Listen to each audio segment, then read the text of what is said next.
Olá, seja muito bem-vindo ao Business, a sua revista eletrônica de negócios. Aqui você vai conferir.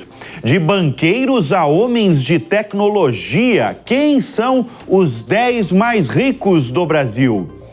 A Nvidia cresce mais de 100% nos lucros e nas receitas, mas preocupa investidores mais otimistas com as projeções. Presentão trilionário. Mega investidor Warren Buffett completa 94 anos e vê atingir o trilhão em valor de mercado. E Jeff Bezos da Amazon estuda investir em uma fabricante de robôs da Suíça. Eu sou Bruno Meyer e o Business, o seu programa de negócios na TV, está no ar.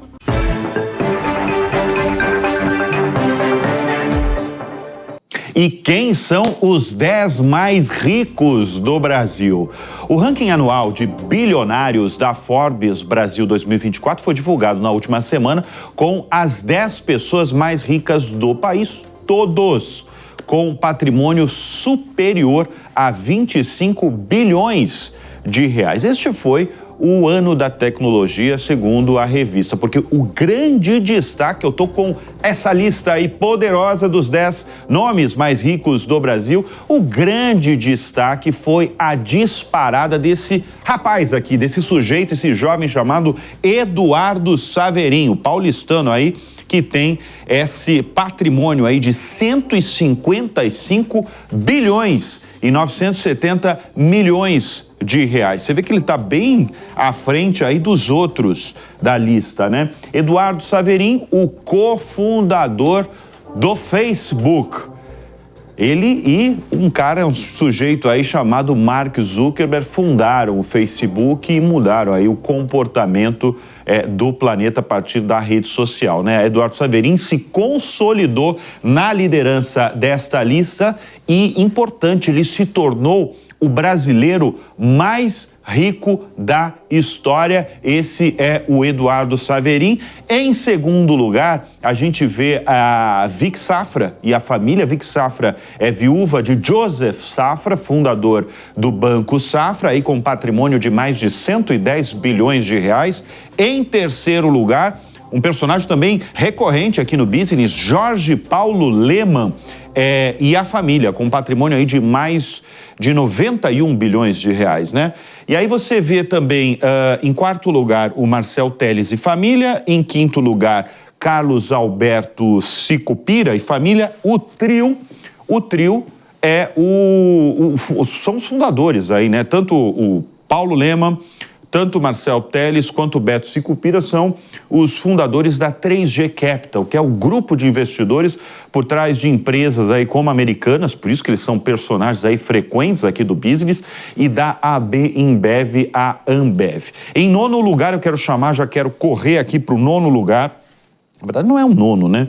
O Alexandre Bering é o oitavo lugar. O Alexandre Bering aí com patrimônio aí de mais de 34 bilhões de reais. Ele também é um cofundador, trabalha aqui com o trio da 3G Capital. Aí você vê também dois herdeiros da família Moreira Salles, né, que é fundadora do Unibanco, aí logo na sequência, aí com um patrimônio de mais de 35 bilhões de reais. Em nono lugar tem o André Esteves. André Esteves é o principal acionista individual do BTG Pactual. O banco aí teve um lucro líquido aí de mais de quase 3 bilhões de reais no segundo trimestre de 2024. André Esteves tem um patrimônio de 32 bilhões e 710 milhões de reais. E em décimo lugar, voltou para a lista, que é o Miguel Kriegsner. O Miguel muita gente pode não conhecer, mas ele é o fundador do Boticário. Ele tem uma história curiosa ainda.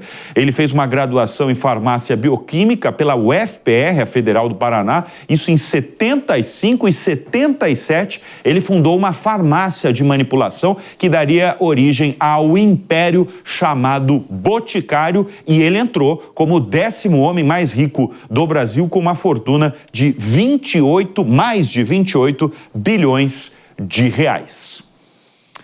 saindo da lista dos 10 mais do Brasil, mas indo lá para os Estados Unidos e falando de mundo, falando aí de um dos homens mais ricos do mundo, Jeff Bezos, dono da Amazon. Ele pode comprar uma fabricante de robôs. A gente está falando da Suíça, Swissmile. Ela está próxima aí, essa empresa, de receber uma avaliação superior a 100 milhões de dólares, o que dá o equivalente aí a mais de 550 milhões de reais em uma rodada de investimento apoiada pelo fundador da Amazon, Jeff Bezos. A Swissmile, ela deve levantar aí uns 20 milhões de dólares com investidores, incluindo um fundo de inovação da Amazon e um fundo exclusivo de Jeff Bezos, chamado o Bezos Expeditions. Com sede em Zurique, a Swissmile, vocês estão vendo aqui, né, o robô. É engraçado ver esses robôs em ação. Essa empresa, ela desenvolve robôs autônomos, como vocês estão vendo aqui no telão do Business. São robôs projetados aí, tanto para transporte quanto para monitoramento. Esse robô aqui, ele trabalha com redes neurais. Tem muita inteligência artificial nele e ele ensina os computadores a processar dados como o cérebro humano. Esse protótipo, ele pode navegar aí pelo tráfego urbano, pode evitar obstáculos. Como a gente viu no vídeo, ele estava subindo uma escada, ele consegue, tá descendo a escada, ele consegue tranquilamente descer uma escada. A empresa, ela afirma que o objetivo desses robôs é aliviar os humanos, ou seja, nós, eu que estou falando com vocês, toda a minha equipe, vocês que estão nos acompanhando, é aliviar todo mundo aí de tarefas extenuantes e tediosas. Tem gente que não gosta quando eu coloco o robô aqui no programa, porque acha que esses robôs vão roubar o espaço dos humanos mesmo, de trabalho, né? Mas é interessante o movimento desses bilionários como o Jeff Bezos. Jeff Bezos, nos últimos meses, tem aumentado os investimentos em AI, inteligência artificial, incluindo uma outra empresa de robôs humanoides. A Amazon também tem testado robôs da Agility, que é Robotics, que recebeu aí um apoio em 2022 em um dos centros de armazenamento. E a NVIDIA apresentou os resultados financeiros do segundo trimestre fiscal encerrado em julho. Eram números aguardados porque a gente está falando da fabricante de chips que está no centro ali do frenesi da inteligência artificial. A gente tem até o lucro da empresa, a gente está falando de 3 meses apenas, hein? O lucro, segundo trimestre, 16 bilhões e 600 milhões de dólares, é uma alta impressionante, 168% de alta. Claro, sempre comparando com o mesmo período do ano anterior, né? Aí você tem as receitas, tudo que entra na empresa, né, com a venda de serviços, com a venda de produtos, uma alta aí de 122% da empresa. Receitas aí batendo 30 bilhões de dólares, volto a repetir, em apenas 3 meses. São números espetaculares, é evidente, mas engraçado, muito investidor não viu assim. Nós vamos conversar agora com Will Castro, estrategista-chefe da Avenue. Will, sempre muito bom recebê-lo aqui no Business. As ações da NVIDIA caíram assim que o balanço dela foi divulgado ao mercado. A gente apresentou os números, né? A gente está falando tudo alta de 100%, 120%, 160%.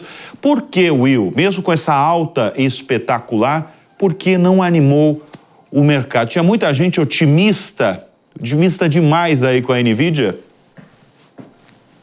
Pois é, Bruno, o mercado às vezes é difícil de agradar, né? Exatamente isso, mas também puderam. Eu acho que o principal motivo, né, dessa reação negativa aos números da NVIDIA tem menos a ver com os seus próprios números, com os seus resultados, até com as projeções que a empresa deu olhando para frente, tem muito mais a ver com o mercado em si.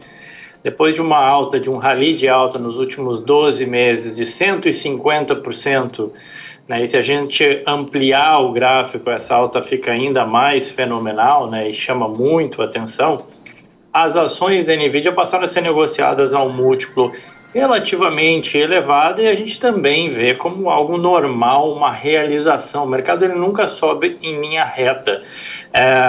Eu vi alguns comentaristas de mercado colocando na conta que as projeções para o próximo resultado ficaram um pouco aquém, ou ainda aquela coisa que você sempre espera um algo a mais da NVIDIA e você não viu esse algo a mais da NVIDIA.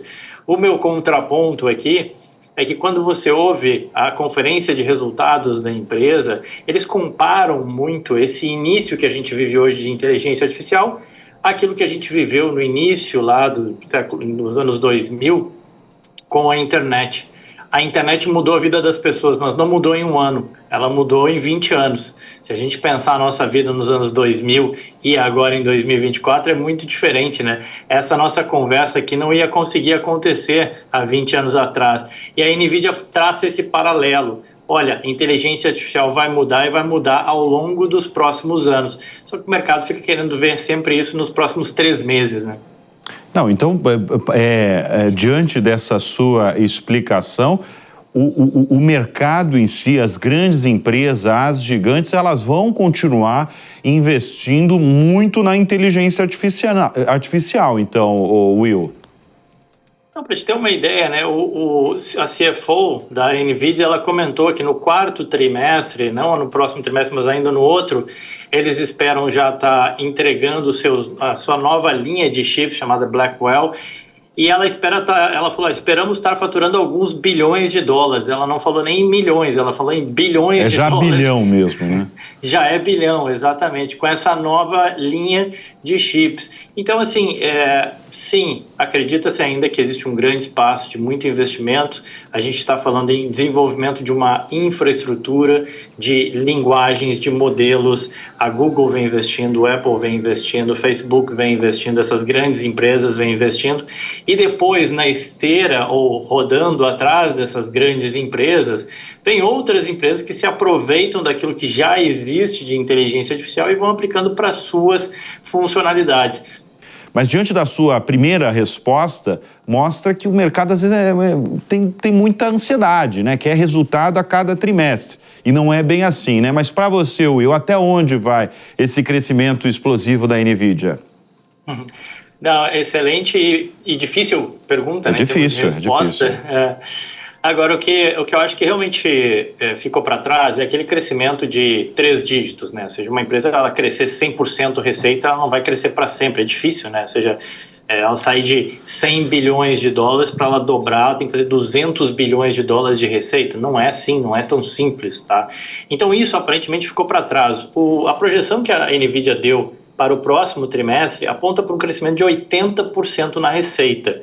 Ainda é bastante elevado, mas cada vez mais a base de comparação ela vai aumentando, né? Nos resultados do ano que vem, a base de comparação já vão ser esses resultados de 2024 que foram muito fortes.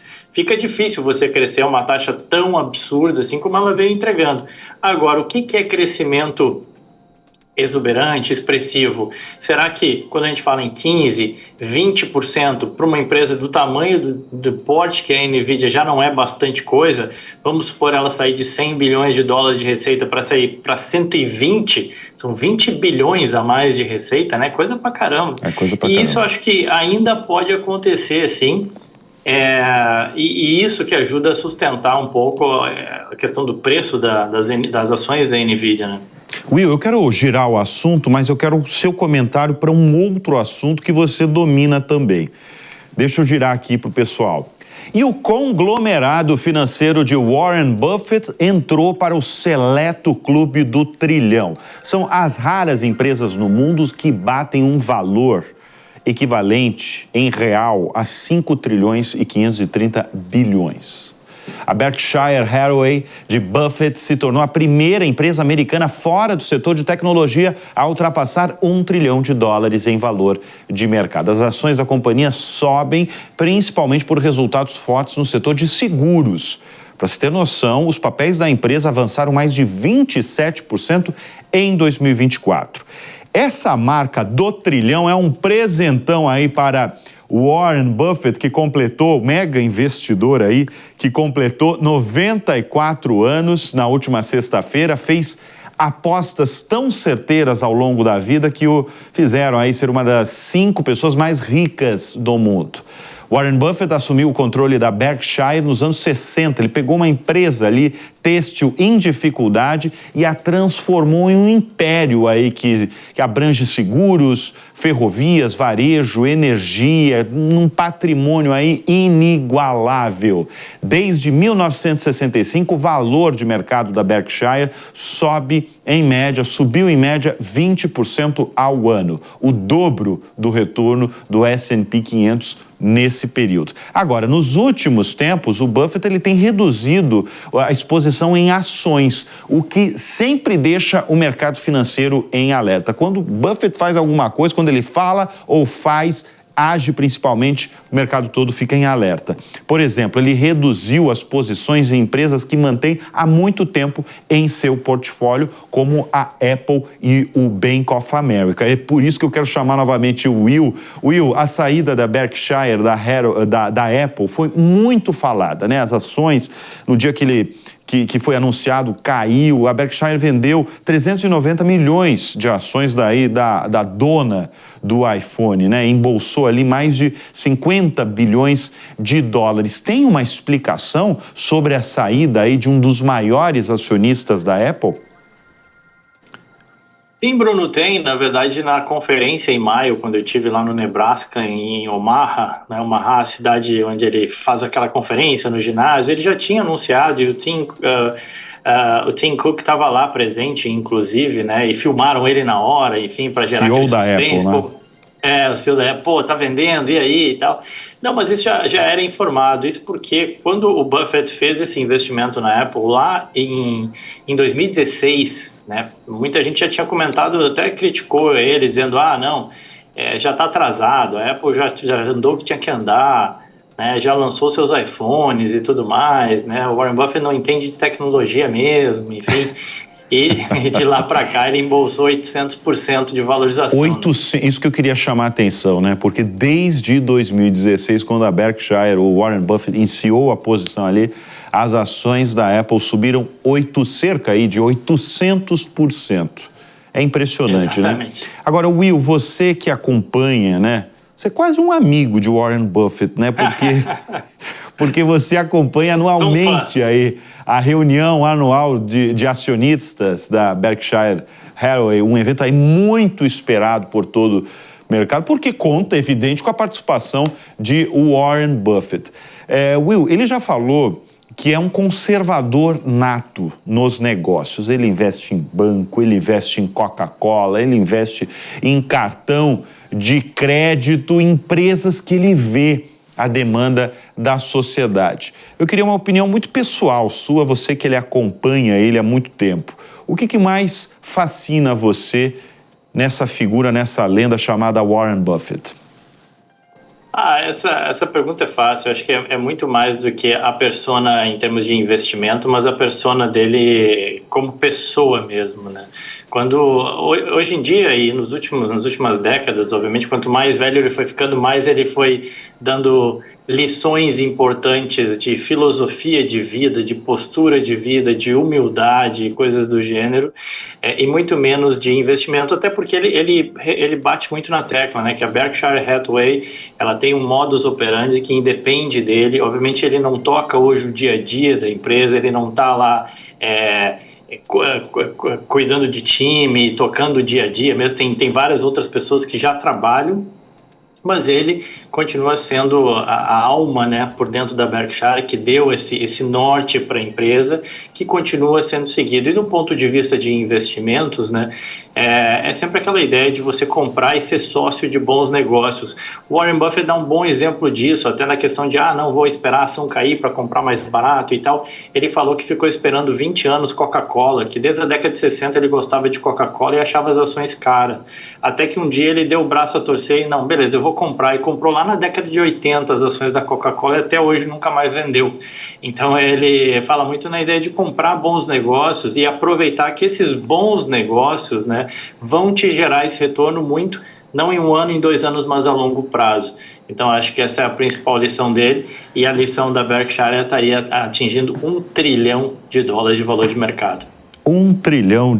Presentaço, hein? Para os 94 anos de Warren Buffett, completado aí na última sexta-feira. Pode falar, Will. Então, e só um detalhe em relação às ações da Apple que ele está vendendo, vendeu Bank of America, vendeu outras também.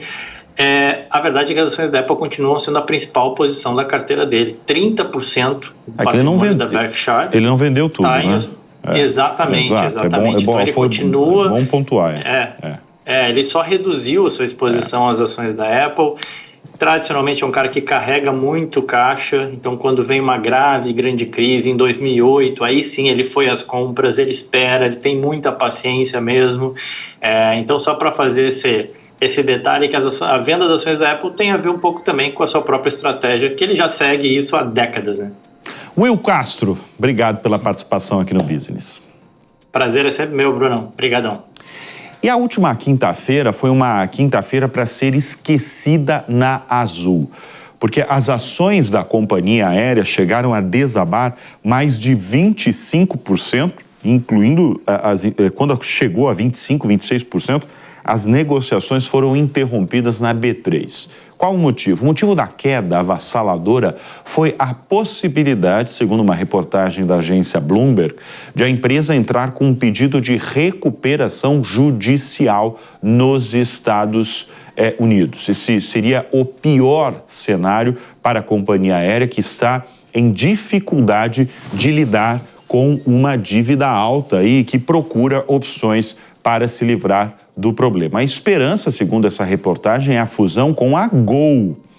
O negócio teria a missão de convencer os credores de que a união das companhias, Gol, Azul, contaria com perspectiva de crescimento. Azul trabalha ainda com uma potencial oferta de ações, segundo uma das fontes ouvidas pela reportagem. Além do mais, a empresa cogita emitir títulos de dívida por meio da Azul Cargo. A Azul Cargo é um braço aí muito relevante da Azul, um braço de negócio focado em cargas. Inclusive a Amazon tem, para entregar aí, ela tem a parceria Mercado Livre da Azul. Agora, nenhuma dessas três opções na mesa animou o mercado financeiro, porque como se viu ao longo do dia aí da última quinta-feira, as quedas ficaram acima dos 20% na B3, como eu falei, chegou aí uma queda de 26% dessa ação. A Azul se manifestou. Ela disse que essa notícia publicada foi, abre aspas, mal interpretada, fecha aspas, e reafirmou uma série de ações que havia divulgado anteriormente, como negociações com a rival Gol e a capacidade de captação de recursos utilizando a unidade Azul Cargo como uma garantia primária em montante de até $800 milhões. E a BYD anunciou uma parceria com a Huawei no desenvolvimento de veículos autônomos, aqueles mesmos sem a necessidade de um motorista. A fabricante chinesa de veículos elétricos se uniu à gigante de tecnologia, também chinesa, em uma iniciativa que pode lhe dar uma vantagem no setor automotivo e aumentar as vendas dos modelos de luxo, porque a marca Premium da BYD assinou um acordo para usar a tecnologia de condução da Huawei, uma das líderes aí no campo de direção autônomo da China. O primeiro veículo a ser equipado com essa tecnologia será o utilitário chamado BAO8, com um lançamento previsto para depois do terceiro trimestre deste ano. As montadoras chinesas estão todas aí de olho na concorrência da Tesla, porque o sistema de condução autônomo da empresa de Elon Musk ainda não foi aprovado na China, mas muita gente, muito especialista aí do setor automotivo, muita gente afirma que a tecnologia de condução autônoma chinesa não é tão avançada quanto o sistema da Tesla. E sabe por quê? Porque a Tesla tem usado muita inteligência artificial. Então, as empresas chinesas, elas têm buscado aí reduzir essa diferença, já que a concorrência aumenta para colocar recursos avançados de condução autônoma nesses carros que a gente tem visto. Lembrando que a BYD tem liderado as vendas no mercado de veículos elétricos da China, e muito por conta ela tem várias estratégias, a BYD, né? Mas uma delas, a principal estratégia, preços baixos. Jogou o preço do carro elétrico bem para baixo. Mas aquela marca premium, ela não conseguiu, tem uma marca lá que não conseguiu acompanhar o ritmo. Portanto, a união com a Huawei pode ajudar a fabricante de veículos elétricos a aumentar as vendas da marca. E falando ainda em veículo elétrico, né, a gente está falando da BYD, uma marca muito conhecida agora dos brasileiros também, a Ford, ela cancelou o lançamento de um carro esportivo totalmente elétrico, uma mudança que pode custar US$ 1,9 bilhão para a montadora. Não é uma novidade, é mais uma vez que a Ford reavalia a estratégia de eletrificar os seus carros. A montadora também vai adiar ainda mais a produção de uma picape elétrica de próxima geração e vai reduzir os gastos com veículos elétricos para 30% dos seus investimentos anuais em capital, isso em comparação com cerca de 40% se a gente comparar com o ano anterior. O que aconteceu ali é que a empresa, a Ford, teve custos gigantescos ao aumentar a produção à medida que o crescimento das vendas na indústria começou a desacelerar, levando a Ford a prever, tem um número ali que foi crucial para essa decisão do cancelamento. Ela previu que ela vai ter um prejuízo de até 5 bilhões e 500 milhões de dólares este ano na unidade de elétricos. Falou de prejuízo, ainda mais um prejuízo avassalador desse, é claro que ela cancelou aí esse projeto. A Ford tem respondido a uma desaceleração da demanda por veículos elétricos, aumentando a produção de modelos híbridos a gasolina e também eletricidade. A empresa aumenta ainda o seu mix de produção de baterias nos Estados Unidos. Voltando para o Brasil, teve uma troca de comando na Ambev, a fabricante que comanda 60% do mercado de cervejas no país, dona aí de dezenas de marcas, né? Brahma, Skol, Spaten, Budweiser, são várias marcas muito conhecidas. Jean Jereissati, depois de quase 5 anos à frente da Ambev, vai deixar o cargo de CEO, mas ele não vai deixar a companhia. A partir do dia 1º de janeiro do ano que vem, ele vai assumir a operação da AB InBev na América Central. Quem assume o lugar do Jereissati? Quem assume é o executivo Carlos Eduardo Lisboa. É curioso a trajetória. Carlos Eduardo Lisboa. Esse vai ser o próximo CEO da Ambev. Tanto o Jereissati quanto o Lisboa, eles têm trajetórias longevas aí no grupo de bebidas, tanto na operação brasileira quanto na operação internacional. O Lisboa, ele está no grupo há mais de 30 anos. Ele foi vice-presidente de marketing da Ambev entre 2005 e 2011. Mudanças, né, nesses cargos chaves é comum em grandes empresas e ela costuma fazer parte da cultura de diversos grupos. Só que a gente tem que ver também como a Ambev é uma empresa de capital aberto, muitos bancos, principalmente, né, corretoras, avaliam essas mudanças, né? Eu vou trazer aí o que o BTG Pactual, ele pontua que há muitos desafios na gigante das bebidas. Diz o banco o seguinte, que é inegável que a mudança anunciada acontece em um momento bastante decisivo para a Ambev, com um cenário competitivo muito mais acirrado. O reposicionamento do portfólio e as ferramentas digitais, segundo o relatório do banco, serão colocados à prova de uma forma que nunca foram vistas aí. Bom, os próximos passos, evidentemente, nós veremos, nós vamos acompanhar, nós como programa de negócios, focado em negócios diariamente, a gente vai acompanhar, mas, portanto, dia 1º de janeiro a Ambev vai ter uma nova liderança no Brasil e é o Carlos Lisboa.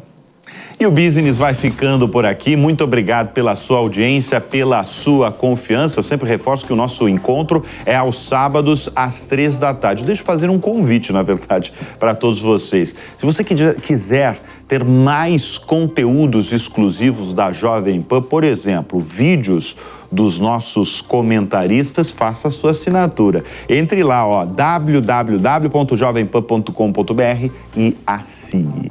Tenham todos um ótimo final de semana e sempre bons negócios no radar. Até semana que vem. Tchau.